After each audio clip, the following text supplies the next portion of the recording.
Bismillahirrahmanirrahim. Assalamualaikum warahmatullahi wabarakatuh. Perkenalkan, nama saya Zulhendra, NIM 19060065 dari jurusan Ilmu Ekonomi, Prodi Ekonomi Pembangunan. Kesempatan kali ini saya akan menjelaskan 4 poin dari sesi pertama dari mata kuliah pengantar ekonomi pembangunan. 4 poin itu, yang pertama definisi negara sedang berkembang, yang kedua ciri-ciri negara berkembang, yang ketiga hambatan-hambatan pembangunan ekonomi, dan yang keempat faktor-faktor pertumbuhan ekonomi. Yang pertama kita masuk ke definisi negara sedang berkembang. Ada 3 kelompok di dunia ini. Yang pertama ada negara maju, negara berkembang, dan negara terbelakang. Negara maju atau developed country, negara berkembang developing country, dan negara tertinggal atau terbelakang itu less developed country.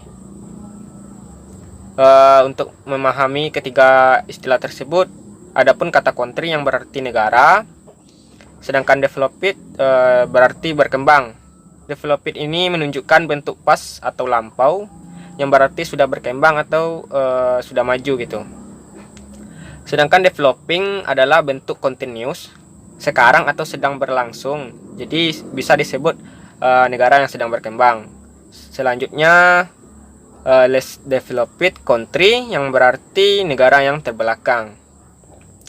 Namun ada juga yang meletakkan negara berkembang dengan negara terbelakang dalam satu kelompok yang sama, atau disebut dengan underdeveloped countries, atau negara-negara yang belum maju atau sedang berkembang gitu.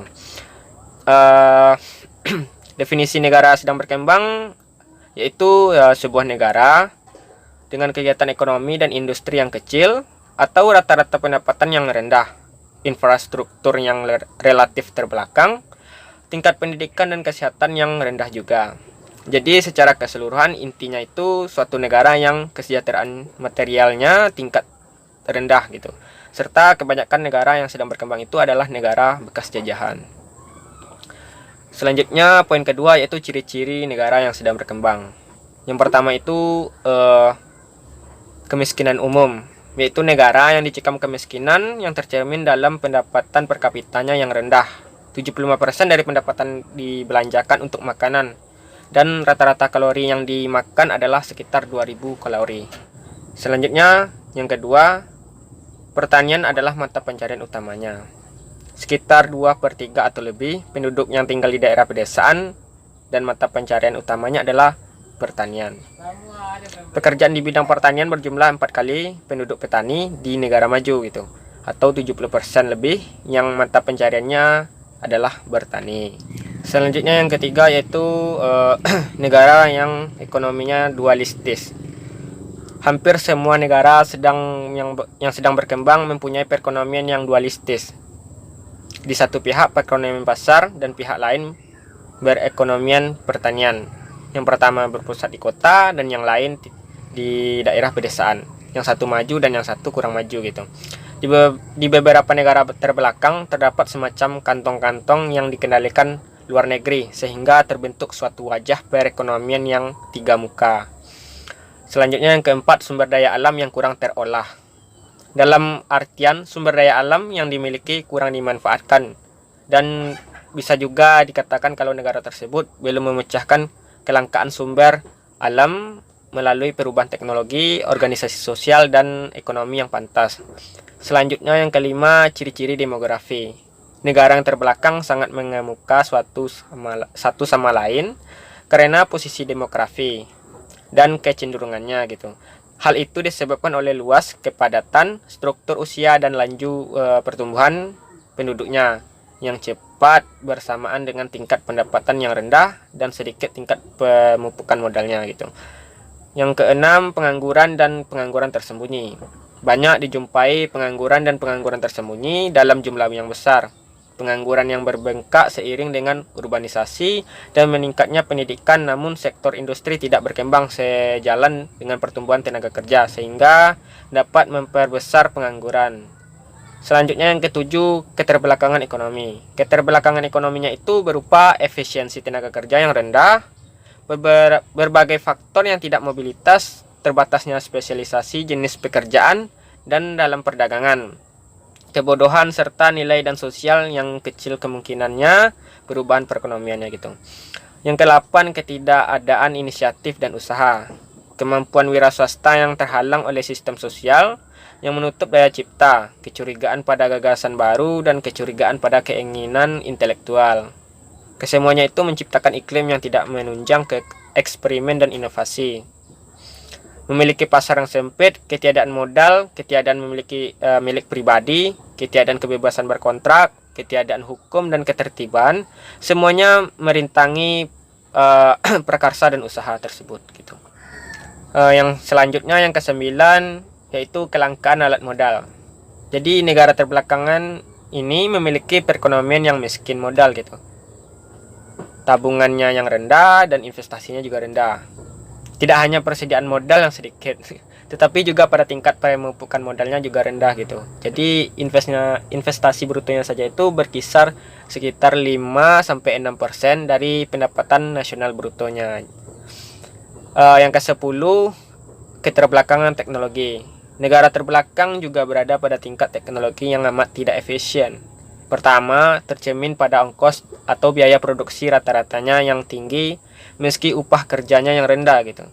Yang kedua, tingginya rasio buruh output dan modal yang rendah. Ketiga, besarnya jumlah tenaga kerja tidak terdidik dan tidak terlatih. Kekurangan modal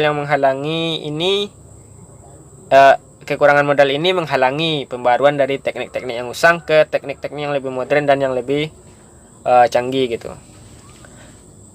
Selanjutnya poin yang ketiga yaitu hambatan-hambatan pembangunan ekonomi. Yang pertama ada lingkaran setan kemiskinan.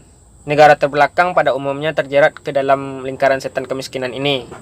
Jadi lingkaran setan kemiskinan ini mengandung arti dari deretan melingkar kekuatan-kekuatan yang satu sama lainnya itu beraksi dan bereaksi sedemikian rupa sehingga menempatkan suatu kemiskinan tetap berada dalam keadaan melarat. Jadi lingkaran setan ini pada intinya itu berasal dari faktanya itu bahwa produktivitas total di negara terbelakang sangat rendah sebagai akibat kekurangan modal, pasar yang tidak sempurna dan keterbelakangan ekonominya itu gitu.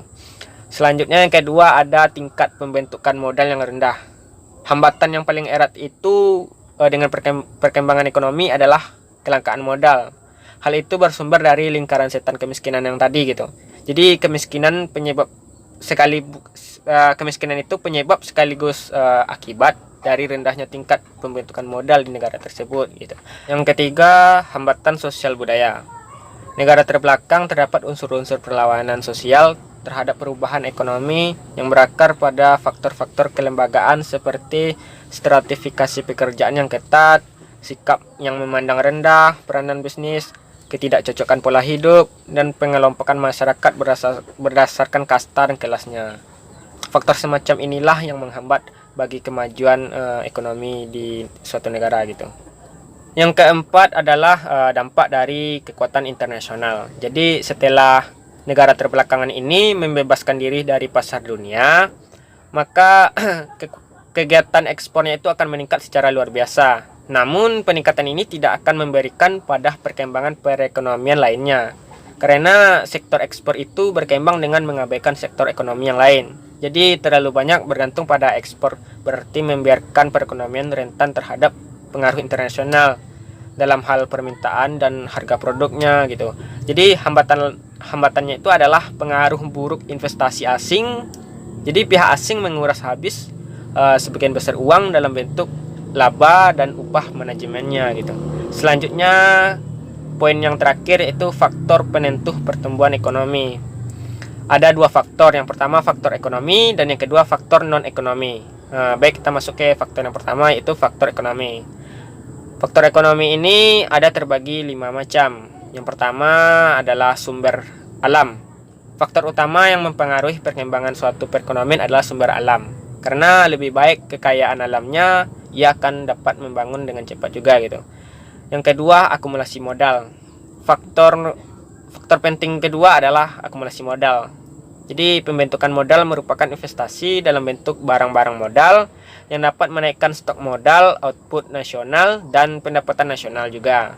Jadi bisa merupakan kunci utama pembangunan ekonomi.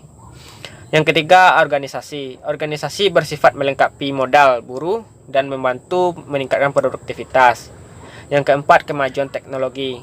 Perubahan teknologi adalah faktor paling penting juga dalam pertumbuhan ekonomi. Jadi perubahan teknologi ini dapat merubah metode produksi, menaikkan produktivitas, dan faktor produksi lainnya juga. Yang kelima, pembagian kerja dan skala produksi. Spesialisasi dan pembagian kerja menimbulkan peningkatan produktivitas, membawa ke arah ekonomi produksi skala besar, yang selanjutnya nanti akan membantu perkembangan industri. Pembagian tersebut inilah yang bisa membuat setiap buruh itu dapat pekerjaannya itu yang lebih efisien dan lebih efektif gitu. Selanjutnya yang kedua, faktor non ekonomi. Faktor non ekonomi ini ada 3 macam.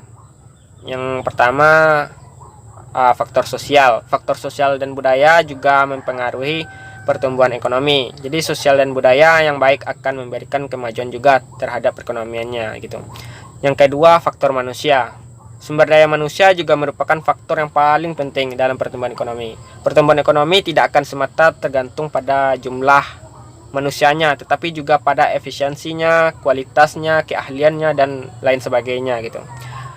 Yang ketiga adalah faktor politik dan administratif. Kestabilitasan politik dan administrasi yang baik akan dapat menunjang pertumbuhan ekonomi pada suatu negara gitu. Baiklah, sekian yang dapat saya sampaikan. Jika ada salah, saya mohon maaf. Dan saya sudahi dengan wabillahi taufik wal hidayah. Wassalamualaikum warahmatullahi wabarakatuh.